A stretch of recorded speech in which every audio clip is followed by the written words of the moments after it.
Selamat pagi, Assalamualaikum warahmatullahi wabarakatuh. Jumpa dengan saya Sunoto Hanan. Pemirsa, dimanapun Anda berada, hari ini Alhamdulillah kita bersama dengan seorang praktisi hukum yang luar biasa di Indonesia. Kami dari Semarang. Hari ini ada beberapa hal yang ingin ini menjadi sebuah pemahaman baru bagi masyarakat di Indonesia. Pertama, perkenalkan, beliau adalah Ibu Hajah Dr. Nurmala SHMH CLE, di mana beliau ini adalah seorang inspirasi yang luar biasa. Kita sapa langsung pada beliau. Selamat pagi, Bu Hajah. Pagi semua, pagi pemirsa. Oke, pemirsa yang bahagia dimanapun Anda berada, hari ini kita ingin bertanya kepada beliau tentang dari sudut hukum tentang pelapor, tentang terlapor, dan kemudian nanti kita akan kaitkan dengan kejadian real di lapangan. Oke, Bunda Dr. Hajah Nurmala, bagaimana kalau sebagai seorang pelapor nih, ketika dia melaporkan sebuah kejadian perkara pidana perdata atau apapun ke pihak berwajib, itu ada kewajiban dan langkah-langkah tips yang bagus bagaimana Ibu? Mohon share-nya kepada kita semua. Baik, kalau kita bicara pelapor ya, itu pidana ya. Pelapor ini bisa orang yang langsung menjadi korban dari suatu tindak pidana, bisa juga orang yang mengetahui terjadinya peristiwa pidana. Jadi tidak hanya harus korban yang mengalami peristiwa pidana, tapi dia yang kita melihat juga kita boleh melaporkan. Apalagi bukan delik aduan itu harus mengkorbannya yang melapor. Tapi kita juga boleh melapor atau ada kuasa ya kalau tindak pidana aduan. Nah, apa yang harus kita bawa ketika kita ingin melaporkan suatu peristiwa pidana ya? Kalau kita sebagai korban yang langsung melapor ya, tentu kita akan mempersiapkan bukti. Apa? Kita misalnya dipukul ya, kita kan korban. Nah, kita mendatangi pihak kepolisian misalnya, kalau kita tidak menimbulkan rasa sakit sehingga tidak bisa beraktivitas, biasanya orang lain yang melaporkan atau kita sendiri. Tetapi ingat, kalau kita melapor itu kita harus ibaratnya perang, harus sudah siap dulu ya. Bukti-bukti harus kita siapkan. Kalau kita dipukul, nanti kita sudah melapor, kita visum. Kalau kita misalnya katakanlah kita melaporkan tentang pemalsuan, yang mana surat palsunya, apa yang dipalsukan, kita harus sudah siapkan bukti-buktinya apa. Datang ke bagian Polri ya, apakah itu di Polsek, ataukah itu di Polres, atau itu di Polda, atau di Bareskrim ya, di Jakarta, dimanapun Polisian Republik Indonesia, kita bisa melapor ya. Kalau dia TKP-nya di Semarang, ya laporkan di Semarang. Kalau TKP-nya di kabupaten, kalau mau ingin melapor di kota, ya di Polda. Nah, ini bisa dilaporkan sendiri oleh korban, bisa dilaporkan oleh orang lain. Tetapi ingat, lengkapi bukti-bukti. Siapa yang kita laporkan, peristiwa apa yang terjadi, itu harus terurai dalam bentuk laporan kita. Dan biasanya ketika kita melapor, kita akan ditanya, siapa yang menyaksikan peristiwa itu, yang bisa kita jadikan saksi. Nah, ini kita sudah harus siapkan. Oh, ini saksinya ada di tempat kejadian. Oh, ini yang mengetahui atau yang ini mendapatkan cerita dari peristiwa itu. Nah, itu harus sudah kita bawa dan kita ceritakan pada saat kita melapor. Siapa terlapor, siapa pelapor, siapa saksi, alat bukti apa yang akan kita bawa, yang akan kita sajikan. Kalau ada saksi, sebutkan saksi. Kalau ada bukti surat, kita siapkan bukti surat. Nah, itu kita akan serahkan kepada penyidik nanti apabila perkara itu naik. Kan melapor itu belum tentu naik ketika sidik ya, pasti lidik dulu. Kalau lidik sudah mengarah ada tindak pidana, mereka akan gelar naik ketika sidik. Kalau sudah naik ketika sidik, mereka akan gelar lagi siapa yang cocok jadi tersangka, yang bisa terdapat tersangka di sini. Inilah berdasarkan alat bukti, 2 alat bukti permulaan yang cukup. Siapa yang tetap jadi tersangka itu naik ke sidik. Naik sidik, kemudian tetap tersangka. Setelah tetapkan tersangka, gelarkan tetapkan tersangka, dan kalau memenuhi alat bukti yang sah, dikirim ke jaksa berkasnya. Kemudian jaksa meneliti, namanya P18 P19. Kalau dianggap cukup, baru jaksa menyatakan P21. Kemudian kalau P21 dianggap cukup, berkas itu lengkap memenuhi alat bukti sah, jaksa akan menyatakan P21 dan penyerahan tahap 2 namanya itu Nanti tersangka, berkas dan barang bukti diserahkan ke jaksa apabila sudah memenuhi persyaratan lengkap untuk berkas perkara. Dan jaksa pun apabila sudah lengkap dia akan menyusun surat dakwaan dan melimpahkan berkas tersebut ke pengadilan, baru diproses secara hukum ke pengadilan. Itu khusus pelapor ya. Oke, Bunda, gini, kalau kejadiannya tadi ada pemukulan, mau contoh KDRT ya, atau pemukulan apapun, terjadinya di dalam ruangan, Bunda, di kamar atau di ruang tamu, ini kan pada saat pemukulan tidak ada saksi. Di luar mungkin tetangganya ada saksi, dia keluar bengkak-bengkak habis pukul, kemudian dia lapor. Nah, di penyelidikan ini berhenti karena tidak ada saksi saat mukul. Itu gimana, Bunda? Kembali lagi bahwa alat bukti itu bukan hanya saksi yang melihat di pemukulan. Yeah. Ini korban ini sudah saksi namanya. Korban mengatakan saya dipukul sama si A. Sudah satu alat bukti ya. Mau 10-20 saksi tetap aja namanya alat bukti saksi. Ya, tetap alat bukti saksi. Korban sudah sebagai alat bukti. Keterangan korban sudah sebagai alat bukti sah. Kemudian nanti dia visum. Sudah alat bukti sah berupa surat kan. Visum itu kan tertulis nanti korban mengalami luka bengkak atau luka apa memar akibat kena pukulan benda tubuh. Nah itu sudah alat bukti sah, surat namanya. Oh, saksi yang menyaksikan. Kan kalau memang di dalam ruangan kan tentu ada saksi, tapi alat bukti itu bukan hanya saksi menyaksikan peristiwa. Saksi korban pun sebagai alat bukti sah. Kemudian ditambah visum, ditambah keterangan ahli misalnya, ditambah petunjuk.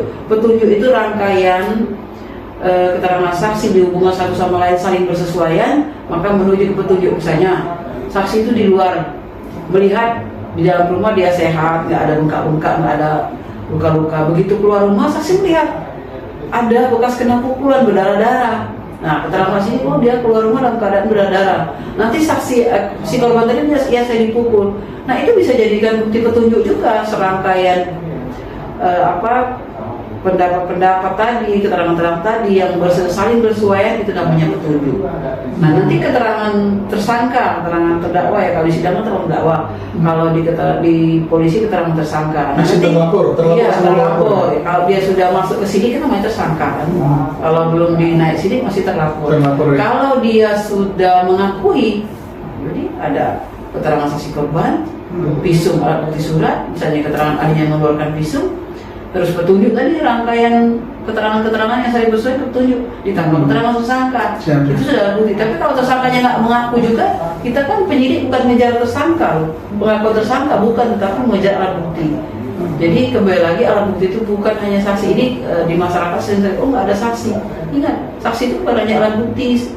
Bukan hanya satu, hanya saksi alat bukti itu bukan, tapi ada surat, ada petunjuk, ada keterangan tersangka, ada petunjuk, ada surat, ada banyak lah ya, keterangan korban itu kan namanya keterangan saksi.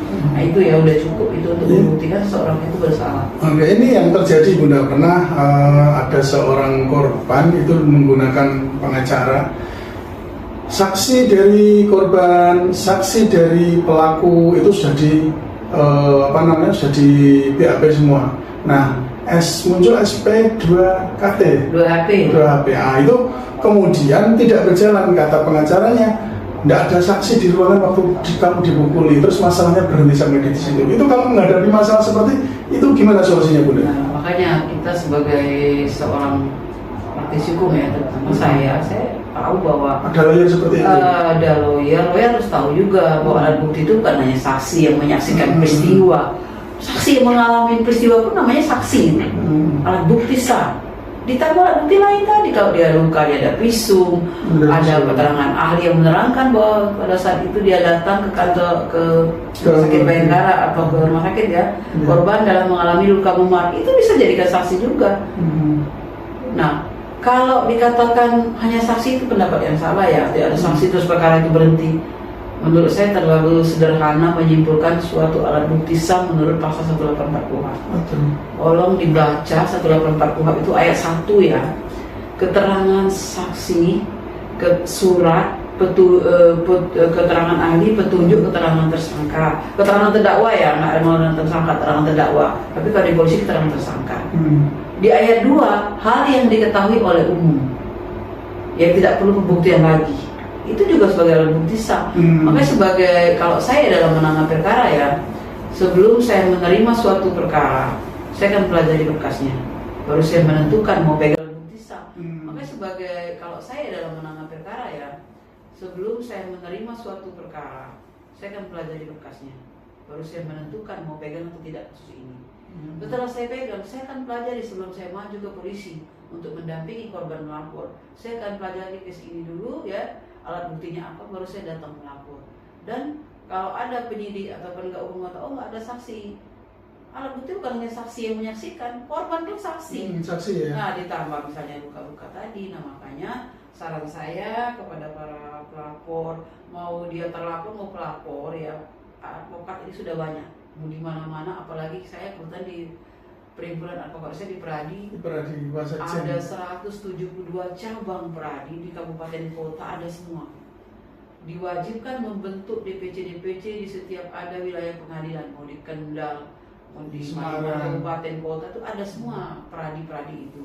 Saran saya kalau nggak ngerti hukum, datanglah kepada advokat ya.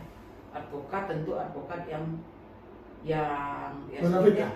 Nggak harus bonafit sih, advokat itu yang mau menggali suatu peristiwa pidana itu ya, sejauh mana perbuatan, mana dilakukan pelaku atau tersangka, itu harus digali. Kalau saya, makanya saya pelajari dulu berkas itu, nggak ujuk-ujuk langsung diterima, kemudian menetapkan jumlah harga. Kita pelajari dulu kes itu. Jangan lihat yang datang ke kita itu pakai mobil mewah, pakai gelang besar, ini kaya ini uang ini. Nah, tanpa membaca berkas perkara, terus kita minta uang, sehingga pada penanganan perkara kita kelabakan. Ya, saran saya, kalau saya pertama, klien itu harus sepakat, percaya dulu dengan saya sebagai lawyernya, kemudian sepakat. Kemudian saya akan mempelajari berkasnya, ada dasar hukumnya. Kalau perkara itu bertentangan hati nurani atau kita tidak paham, ya tunjuk dengan pengacara lain, rekomendasikan dengan lawyer-lawyer muda, lawyer lain. Kalau saya yang pasti, kalau perkosaan dan diminta untuk membela pelaku, pasti saya tolak karena bertentangan hati nurani saya. Karena saya takut membelanya tidak objektif, karena yang jadi korban perempuan.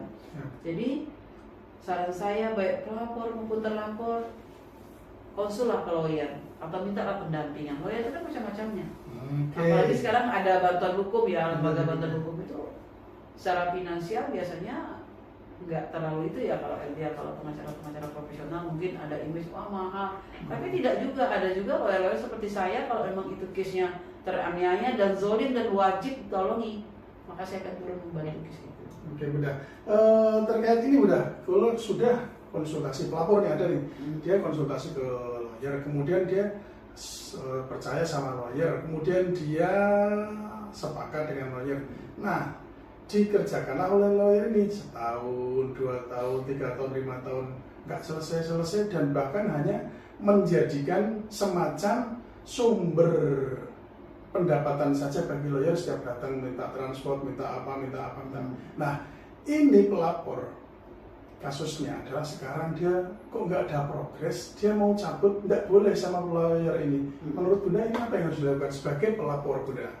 Sebenarnya begini ya, kita menangani perkara itu, makanya lawyer itu jangan sekali-kali menjanjikan suatu kemenangan. Itu tidak boleh kan, tidak boleh menjanjikan ya. Kode etik udah jelas, kode etik advokat itu.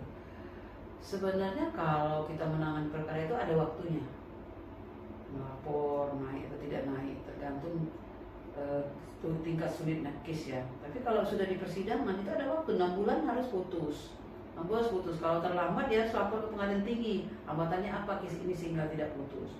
Kalau menangani perkara masih di tingkat litigasi ya, belum sampai ke pengadilan. Nah, itu apa hambatannya? Kalau saya ceritakan dengan klien, apa kasus ini tidak naik, apa yang menjadi kendala, ceritakan dengan klien, saya klien mengerti. Walaupun kita misalnya belum berhasil atau apa, klien tidak sakit hati. Betul. Dan kita minta uang juga dengan klien. Kalau saya mikir-mikir, kalau kita pasti nggak berhasil, memang lawyer itu tidak menjanjikan keberhasilan. Makanya kalau saya nangani perkara itu, saya sudah minta, oke, sanggupnya sekian, ininya berapa, langkah kita apa-apa. Ketika kita tidak berhasil juga, itu kita memang tidak pernah menjanjikan kemenangan kan. Lawyer itu sama dengan dokter, mati hidup pasien harus bayar kan. Mau meninggal pasiennya tetap bayar kalau ada rumah sakit. Ya, betul. Meninggal melahirkan bayar. Begitu juga klien, mau menang kalah klien tetap bayar. Makanya ada pendapat klien pengacara itu menang kalah tetap dibayar. Kalah saja ngotot, apalagi benar. Ada pendapat seperti itu. Jadi kalaupun kita sudah melakukan segala upaya kes itu tidak naik, dan ketika klien kita mau ganti lawyer, ya silakan saja, memang hak dia. Atau dia mau tambah lawyer tadi misalnya katakanlah 10 orang, mau nambah lagi, hak klien loh itu mau nambah ini. Paling lawyer yang baru konfirmasi, bener nggak kamu tadi dipakai kasus itu oleh bapak ini memegang perkara itu. Itu sifatnya konfirmasi aja. Tetapi klien kita itu mau 10 lawyer, mau 20 lawyer, hak dia. Tinggal kita mau tetap bertahan, kita mundur. Tapi ingat, mundur kalau kita sudah terima uang nanti menantarkan klien ya, kita tinggalkan begitu saja ya. Atau si klien tadi mencabut, udah aku nggak ini lagi dengan bapak ini ya, cabut dia dengan pengacara itu, iya bisa.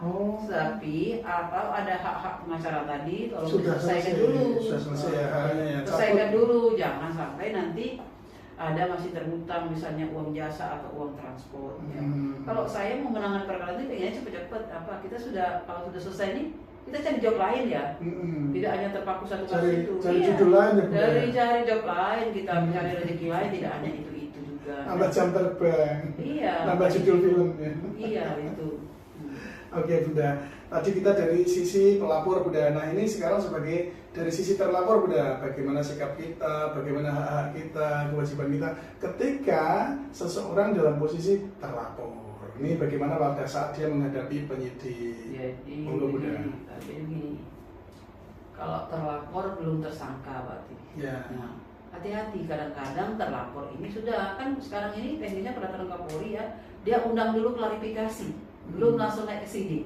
Nah, kadang-kadang si terlapor ini, terlapor, kan cuma diundang klarifikasi, nggak perlu pakai lawyer, nggak perlu minta pendapat lawyer. Nah, maju sendiri. Nah, itu kadang salah jawab atau tidak siap dengan dokumen-dokumen apa yang diperlukan kalau kita ingin membela diri. Nah, saran saya mau pelapor atau terlapor, nggak apa-apa kita konsul ke lawyer atau minta pendampingan.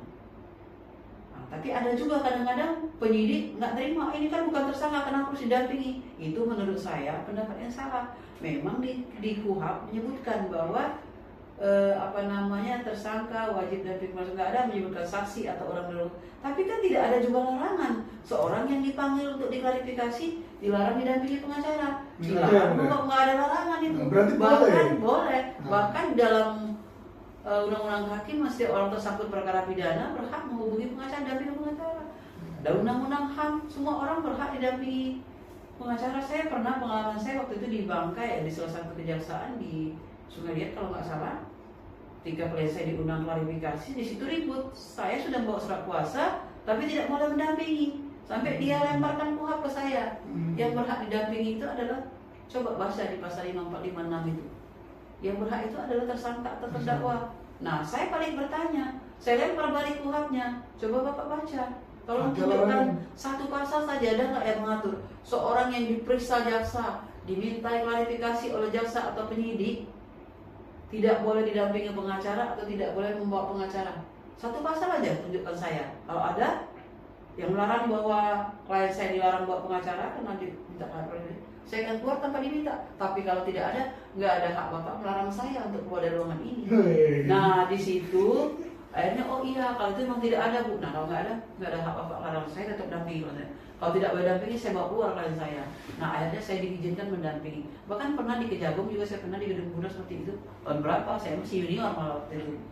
Masih zamannya masih muda, belum terlalu banyak ilmu, tapi saya memahami bagaimana seorang dalam KUHP itu tidak ada seorang dilarang bawa pengacara ketika diperiksa klarifikasi. Artinya boleh. Hukum itu kan kalau tidak dilarang boleh. Ya. Nah, itu. Oke, pemirsa yang berbahagia, luar biasa ya, ternyata tidak dilarang, boleh ini tadi ya terlapor mengajak, membawa atau meminta pendampingan pengacara. Jadi walaupun baru klarifikasi di awal. Jadi kehati-hatian ini perlu. Kenapa? Karena kalau Anda tidak didampingi, kemudian Anda salah jawab, bisa fatal akibatnya. Kemudian tadi yang dari pelapor, walaupun Anda pelapor atau terlapor, ketika kemudian hari ternyata mendapatkan pelayanan yang kurang bagus dari pendamping hukum, pengacara ya Bunda ya. Boleh mencabut. Boleh nambah, boleh cabut Bunda. Boleh nambah, Boleh cabut. ganti, boleh nambah, loh, boleh semua, nggak ada larangan. Asal hak dan kewajibannya Sudah diselesaikan. sudah diselesaikan, loh enak toh.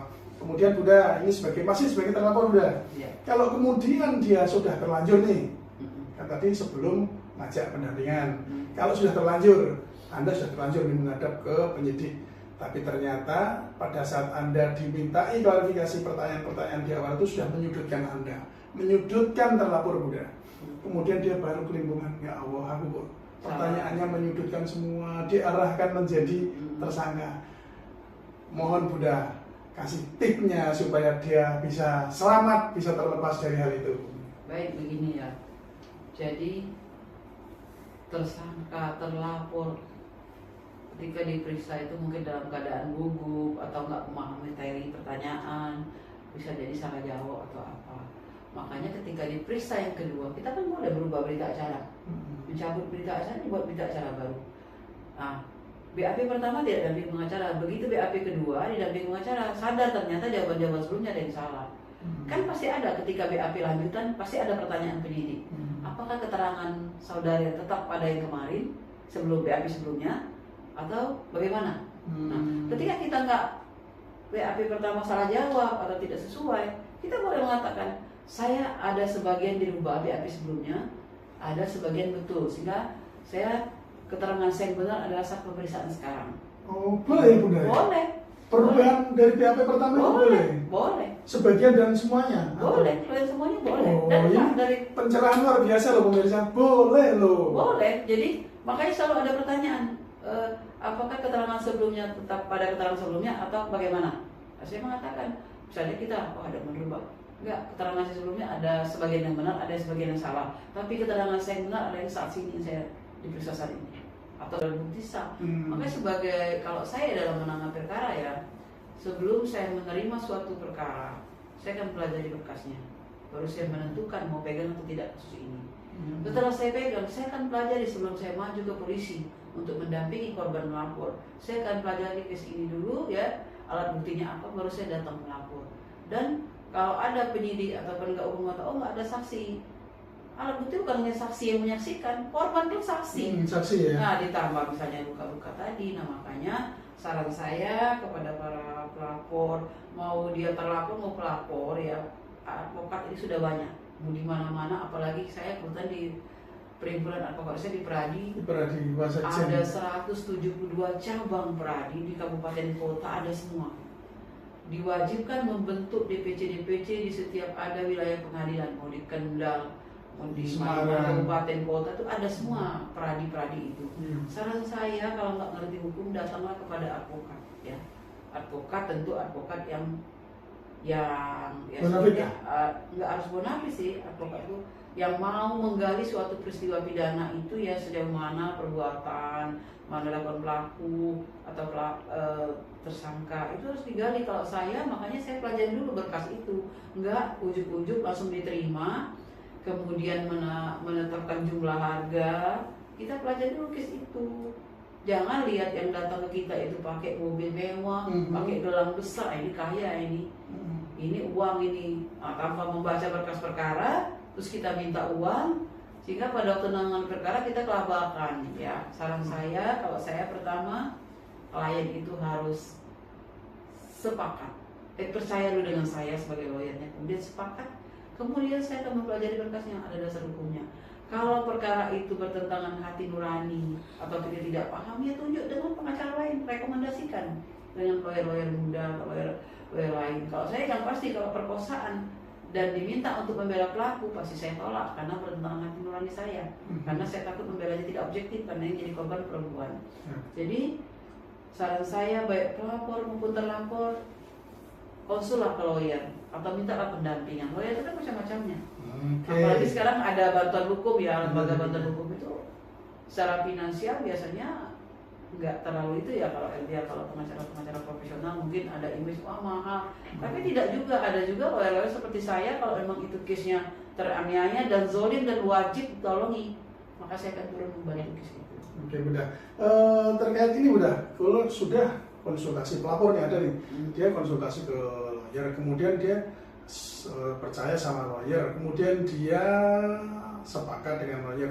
Nah, dikerjakanlah oleh lawyer ini setahun, 2 tahun, 3 tahun, 5 tahun, nggak selesai-selesai, dan bahkan hanya menjadikan semacam sumber pendapatan saja bagi lawyer setiap datang minta transport, minta apa.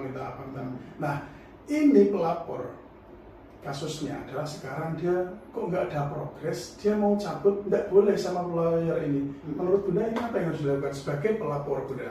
Sebenarnya begini ya, kita menangani perkara itu, makanya lawyer itu jangan sekali-kali menjadikan suatu kemenangan. Itu tidak boleh kan, tidak boleh menjadikan ya. Kode etik udah jelas, kode etik advokat itu. Sebenarnya kalau kita menangani perkara itu ada waktunya, melapor naik atau tidak naik tergantung tingkat sulitnya case ya. Tapi kalau sudah di persidangan itu ada waktu 6 bulan harus putus. 6 bulan harus putus. Kalau terlambat dia harus lapor ke pengadilan tinggi. Hambatannya apa case ini sehingga tidak putus.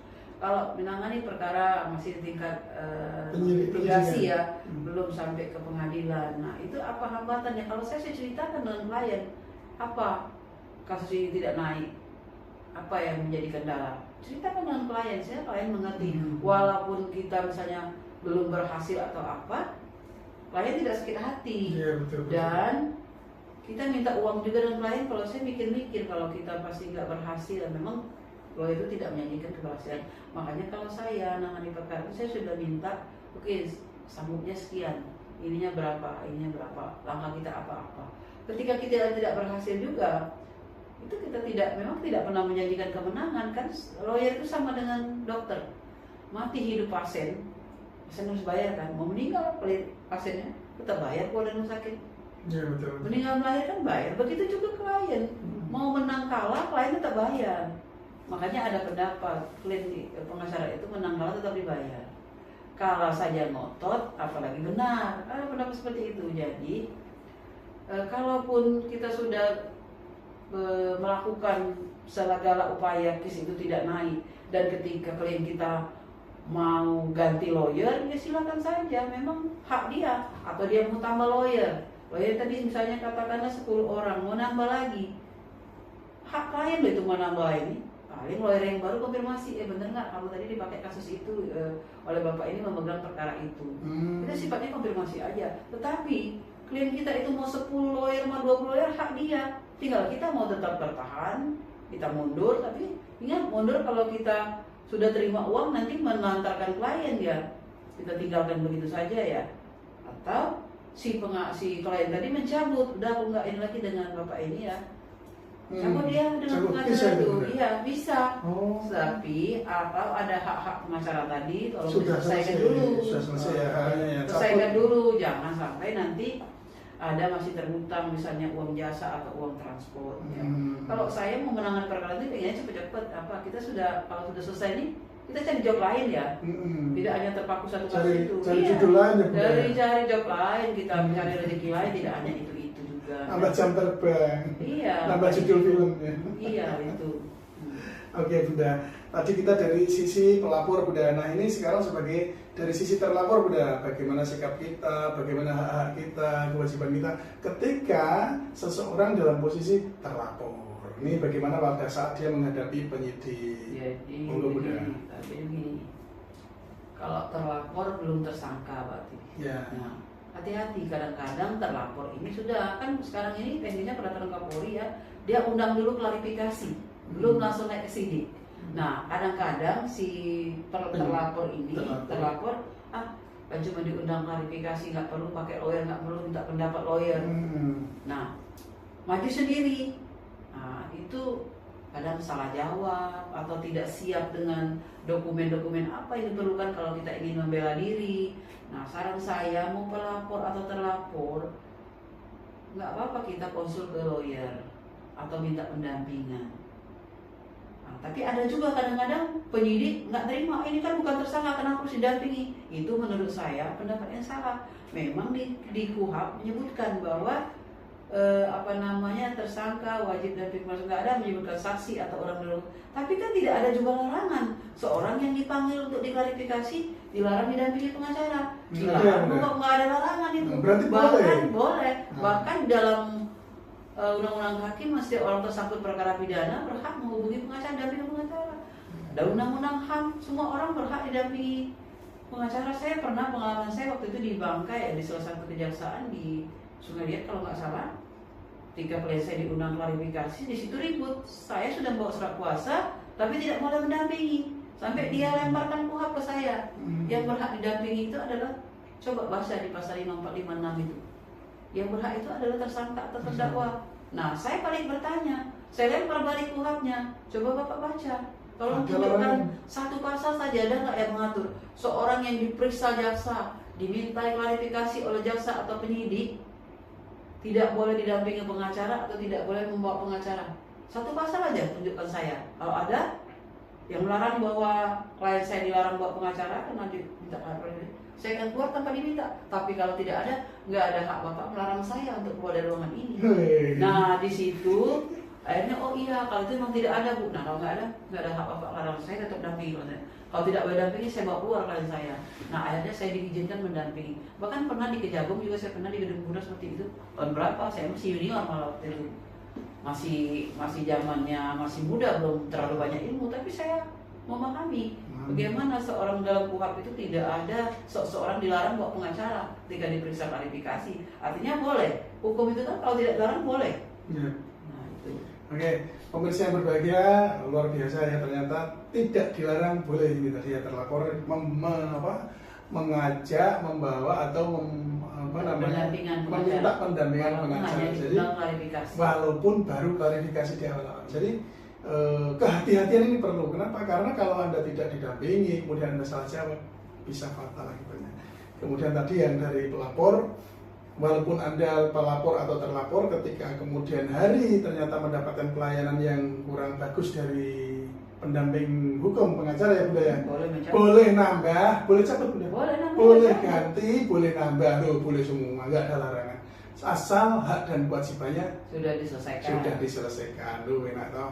Kemudian Bunda, ini masih sebagai terlapor Bunda, ya. Kalau kemudian dia sudah terlanjur nih, kan tadi sebelum ngajak pendampingan, kalau sudah terlanjur, Anda sudah terlanjur menghadap ke penyidik, tapi ternyata pada saat Anda dimintai klarifikasi pertanyaan-pertanyaan di awal itu sudah menyudutkan Anda, menyudutkan terlapor Bunda. Kemudian dia baru kelimpungan, ya Allah, aku kok pertanyaannya menyudutkan semua, diarahkan menjadi tersangka. Mohon Bunda kasih tipnya supaya dia bisa selamat, bisa terlepas dari hal itu. Baik, begini ya. Jadi tersangka, terlapor ketika diperiksa itu mungkin dalam keadaan gugup atau nggak memahami materi pertanyaan, bisa jadi salah jawab atau apa. Makanya ketika diperiksa yang kedua, kita kan boleh berubah berita acara, mencabut berita acara, dibuat berita acara baru. Nah, BAP pertama tidak damping pengacara, begitu BAP kedua didamping pengacara, sadar ternyata jawaban-jawaban sebelumnya ada yang salah. Kan pasti ada ketika BAP lanjutan, pasti ada pertanyaan penyidik. Apakah keterangan saudara tetap pada yang kemarin sebelum BAP sebelumnya atau bagaimana? Nah, ketika kita nggak BAP pertama salah jawab atau tidak sesuai, kita boleh mengatakan saya ada sebagian dirubah BAP sebelumnya, ada sebagian betul, sehingga saya keterangan saya yang benar adalah saat pemeriksaan sekarang. Oh, boleh Bunda? Boleh. Perubahan dari BAP pertama boleh? Boleh. Sebagian dan semuanya? Boleh, semuanya boleh. Oh, dan ini dari pencerahan luar biasa loh pemirsa, boleh loh. Boleh, jadi makanya selalu ada pertanyaan, apakah keterangan sebelumnya tetap pada keterangan sebelumnya atau bagaimana? Saya mengatakan, misalnya kita ada merubah. Enggak, keterangan saya sebelumnya ada sebagian yang benar, ada sebagian yang salah. Tapi keterangan saya yang benar ada yang saat sini saya diperiksa saat ini, atau saya tambahkan, atau saya rubah. Itu boleh. Apalagi tersangka itu berbohong aja boleh. Tapi kan balik lagi ke hakim nanti penilaian yang bukti itu benar atau salah, nanti kan hakim menilai. Oke, luar biasa Bunda, terlapor sebagai terlapor, saya yakin tadi informasinya sangat daging, luar biasa, mencerahkan, dan insya Allah sejak hari ini kalau dengan pemirsa semua yang berbahagia menyaksikan podcast hari ini, kehidupan penyiaran ke depan ketika berhadapan dengan masalah hukum akan lebih ringan. Kenapa? Ada solusi sejak awal, ada solusi di tengah-tengah, ada solusi di akhir. Nah ini Bunda, tadi kan tentang pelapor dan terlapor ini ketika dia person by person. bagaimana Bunda tipsnya ketika ini masalah yang berkaitan dengan lembaga, dengan Pemda, dengan Polres, dengan DPR, atau dengan gubernur, atau dengan kementerian atau apapun, sebagai pelapor Bunda, atau bagaimana menyikapinya sebagai rakyat, kami sebagai rakyat. Nah, kebetulan memang potensi dan hal-hal seperti itu sangat banyak di masyarakat. Mohon Bunda pencerahannya Bunda. Jadi begini, ada case-case yang korbannya itu kan person ya, ada badan hukum, ada negara. Kalau kasus korupsi itu kan negara yang Iya, korupsi ini terutama nih. Itu bukan siapa saja boleh melaporkan ya. Yang peduli terhadap negara boleh. Di situ ada didugaan tindak pidana korupsi. Laporkan lembaga mana, misalnya katakanlah Pemda. Dugaan terhadap tapi jangan lupa kata-kata dugaan terjadi tindak pidana korupsi merugikan negara sekian. Mohon pihak kejaksaan tinggi atau kejaksaan negeri atau KPK untuk segera menyelidik kasus ini, laporan ini ya. Boleh, siapa saja boleh ya. Yang peduli ya, saya sebagai mengaku masyarakat di situ yang peduli dengan kelangsungan negara Indonesia atau katakanlah provinsi Jawa Tengah atau provinsi manapun, ini ada potensi ada korupsi di sini. Boleh kita melapor, tetapi harus kita tahu betul indikasi korupsi itu benar-benar terjadi. Dan gunakan kata-kata dugaan dan indikasi.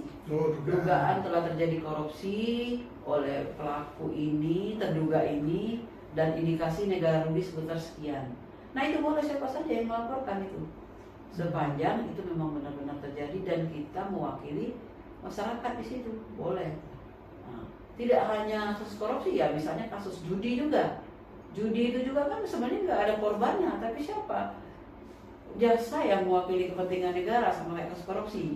Jaksa itu kalau kasus tindak pidana biasa mewakili kepentingan korbannya, tapi ketika bicara negara, ketika bicara badan BUMD milik negara, itu jaksa mewakili kepentingannya.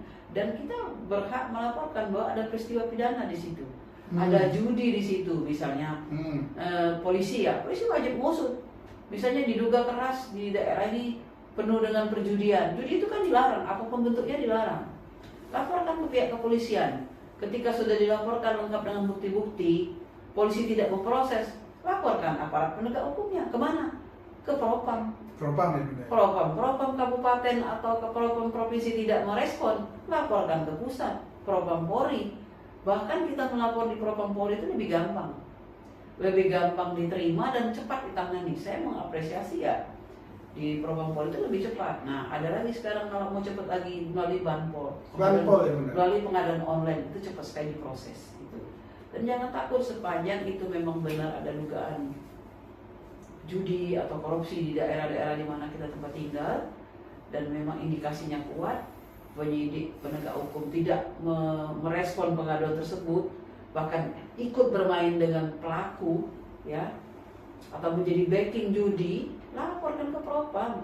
Kalau Propam kabupaten, kota, atau provinsi tidak jalan, laporkan ke ini.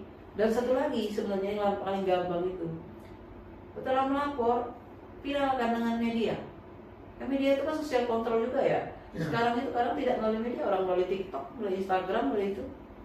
Pak netizen itulah pengamat hukum yang paling tinggi, yang paling pinter. Maka ada istilah no viral, no justice. Tidak viral, tidak ada keadilan. Itu kenapa ada statement seperti itu?